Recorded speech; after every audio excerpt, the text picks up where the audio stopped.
Last part की शुरुआत में असिस्टेंट शिनचैन को बताता है कि आज दोपहर वो उन शिफ्ट किए गए रेसिडेंट से मिला और कहता है कि कुल 3 इमारतें और 86 फैमिली है और हर परिवार 30 लाख की मांग कर रहा है, जबकि कंपनी के पास कुल कैश 8 करोड़ से ज्यादा नहीं है। तभी लीसो वहाँ पर आती है तो असिस्टेंट उसे भी पूरी सिचुएशन समझाता है और बताता है कि प्रोजेक्ट के डेवलपमेंट में कंपनी ने पहले ही बहुत सारा पैसा लगा दिया है। अब पब्लिक ओपिनियन हमारे खिलाफ हो चुकी है, पुराने पार्टनर का भरोसा भी उठ गया है और कई लोगों ने तो हमारे साथ कॉन्ट्रैक्ट तक खत्म कर दिया है। इस पर शिनचैन पूछता है क्या हम नए अपार्टमेंट्स मुआवजे के तौर पर दे सकते हैं, तो असिस्टेंट कहता है मैं कंपनी के सीनियर से डिस्कस करके बताता हूँ और वहाँ से चले जाता है। अब लीसो उसे परेशान देख कहती है वो इस सिचुएशन में उसके साथ है, तो शिनचैन इस पर पूछता है कि उन दोनों का रिश्ता क्या है। इस पर लीसो कुछ नहीं कहती और दिखाया जाता है कि असिस्टेंट बाहर खड़े हुए उनकी बातें सुन रहा होता है। तभी बावजूद लीसू को कॉल करके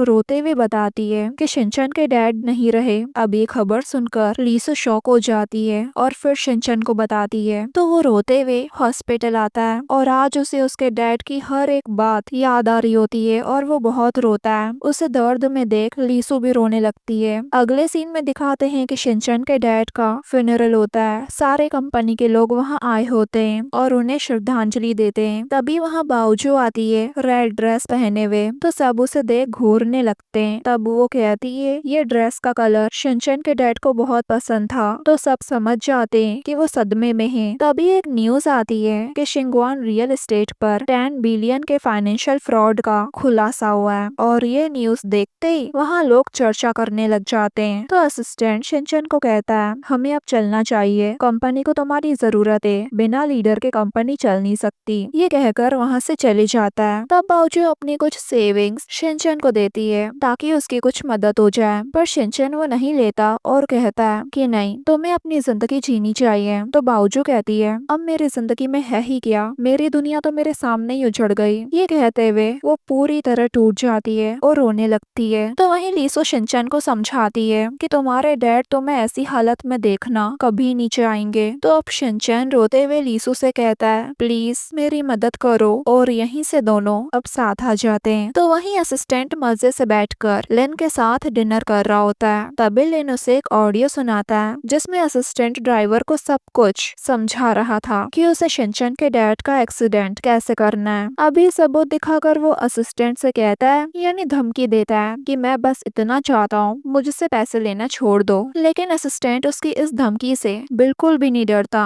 क्योंकि उसे पता था लिन उसे ब्लैकमेल जरूर करेगा। इसलिए अब वो लिन की वाइफ को कॉल लगाता है। असिस्टेंट और लिन की वाइफ की बातों से पता चलता है कि असिस्टेंट ने लिन की वाइफ और उसके बेटे को अब्रॉड में किसी अच्छी जगह भेजा है और वहाँ रहने का इंतजाम भी कर दिया है। लिन की वाइफ काफी खुश लग रही होती है, पर लिन वो शॉक में होता है और उसके तो होश ही उड़े हुए होते हैं क्योंकि उसे पता ही नहीं था कि उसकी वाइफ और बेटा अब्रॉड कब चले गए। अब यहाँ होता कुछ यूं है कि लिन धमकाने चला था असिस्टेंट को, लेकिन बाजी अभी भी असिस्टेंट के हाथ में ही होती है और वो लिन से कहता है अगर तुम मेरे पालतू कुत्ते बनकर चलोगे तो तुम्हारी लाइफ आसान कर दूंगा, वरना। ये सुनकर ही वो वहाँ से भाग जाता है और अपने असिस्टेंट के पास आके ऑर्डर देता है कि किसी को भेजो मेरी वाइफ और मेरे बेटे को ढूंढने के लिए और इस असिस्टेंट की कमजोरी का पता लगाओ। तो वहीं दूसरी तरफ लीसो शिनचैन को कंपनी के बारे में सिखा रही होती है कि उसे कैसे शेयर होल्डर्स के सामने बात करनी है ताकि वो लोग उसकी सुने और उन्हें दिखाना है कि वो कैसे कंपनी की रिस्पॉन्सिबिलिटी उठा सकता है। अब शिनचैन शेयर होल्डर्स की मीटिंग में आके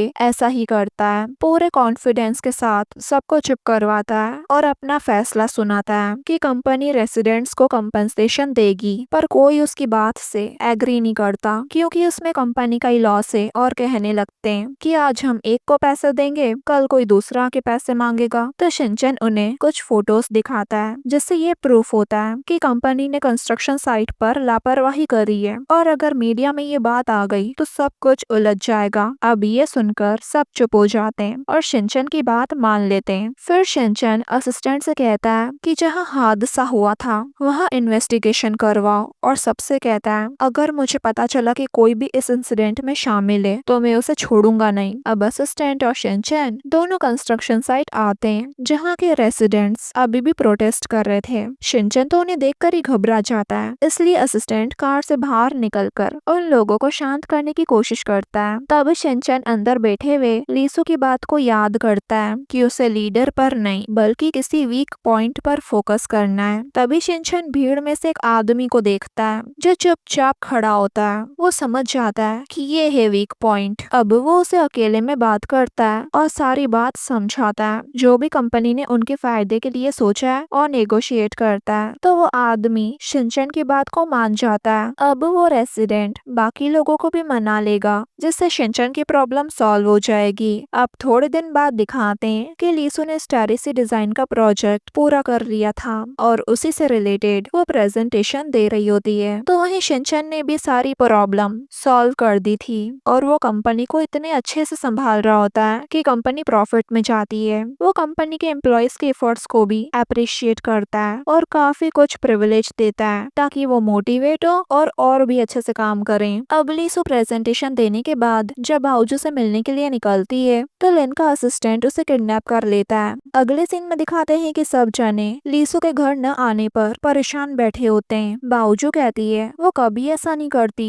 कि वो लेट हुई हो या उसने मेरा कॉल नहीं उठाया हो। इवन वो कभी अपने फोन की बैटरी खत्म भी नहीं होने देती। अब असिस्टेंट कहता है मैं उसे ढूंढने जा रहा हूँ क्योंकि वो समझ गया था ये सब लिन की चाल है। यहाँ दिखाते हैं कि लीसू एक बंद फैक्ट्री में होती है और लिन का असिस्टेंट लीसू के ऊपर एक भारी बॉक्स को टांग देता है। तभी लीसू को होश आता है और वो चिल्लाने लगती है। तो लिन का असिस्टेंट उसका मुंह बंद कर देता है टेप से और उसकी गर्दन पर चाकू रखकर कहता है सोचो कौन तुम्हें बचाने आएगा। तो वही शिनचैन का दिमाग अब चलता है। उसे काफी ऐसे इंसिडेंट्स याद आने लगते हैं जब उसे असिस्टेंट पर शक होना चाहिए था पर हुआ नहीं। पर अब उसे असिस्टेंट में कुछ तो गड़बड़ लगने लगती है और वो उसके पीछे चले जाता है। तो वही असिस्टेंट उस बंद फैक्ट्री में आता है और लिन के असिस्टेंट को बहुत मारते हुए कहता है कहा था ना लीसू से दूर रहना, और फिर मार मार कर उसे बेहोश कर देता है और लीसू के पास आकर पूछता है तुम ठीक तो हो ना। लीसू बताती है ये सब लिन का काम है, पर वो उसकी बातों पर ध्यान न देके उसे गो नियान बुलाने लग जाता है और कहता है नियान क्या तुम्हें मैं याद हूँ। लेकिन लीसू को तो ये नाम याद ही नहीं होता बल्कि वो असिस्टेंट को दूर हटाने लग जाती है क्योंकि उसकी पागलों जैसी हरकतें देख उसे डर लग रहा था। तभी शिनचैन भी वहाँ उसे ढूंढते हुए आ जाता है, लेकिन असिस्टेंट लीसू की गर्दन पर चाकू रखकर उसे वहीं रुकने के लिए कह देता है और कहता है ये तुम्हारी लीसू नहीं है, मेरी नियान है, इसे सिर्फ मैं बचाऊंगा। अब शिनचैन लीसू को बचाने के लिए असिस्टेंट को पैसे कंपनी सब देने को तैयार हो जाता है, पर असिस्टेंट को ये सब नहीं बल्कि प्यार चाहिए था। अपनी मॉम का प्यार, फैमिली का प्यार, नियान का प्यार और शिनचैन के डैड का प्यार। अब इसी दौरान लिन के असिस्टेंट को होश आ जाता है और वो बॉक्स वाली रस्सी खोलकर वहाँ से भाग निकलता है। अब बॉक्स को गिरते देख शिनचैन जल्दी से रस्सी को पकड़ लेता है। तो वहीं असिस्टेंट लिन के असिस्टेंट के पीछे भागता है पर वो निकल चुका था। अब शिनचैन और लीसू दोनों असिस्टेंट से मदद मांगते हैं। लीसू कहती है मुझे जल्दी खोलो, शिनचैन ज्यादा देर उस रस्सी को नहीं पकड़ पाएगा। पर असिस्टेंट कहता है मैं चाहता हूँ कि ये तुम्हारी आंखों के सामने मरे। ये कहकर एक डंडा लेकर वो शिनचैन को खूब मारता है, लेकिन शिनचैन फिर भी हार नहीं मानता। वो उस रस्सी को कसकर पकड़े रहता है। तो वहीं लीसू उसके लिए रोने लगती है और यही देखकर असिस्टेंट को काफी दर्द होता है कि लीसू को उसकी जरा सी भी फिक्र नहीं है। लीसू असिस्टेंट से भीख मांगने लगती है कि प्लीज उसे छोड़ दो। तो शिनचैन उससे कहता है मत रो, मैं ठीक हूँ, मैंने अपने डैड को खोया है लेकिन मैं तुम्हें नहीं खो सकता।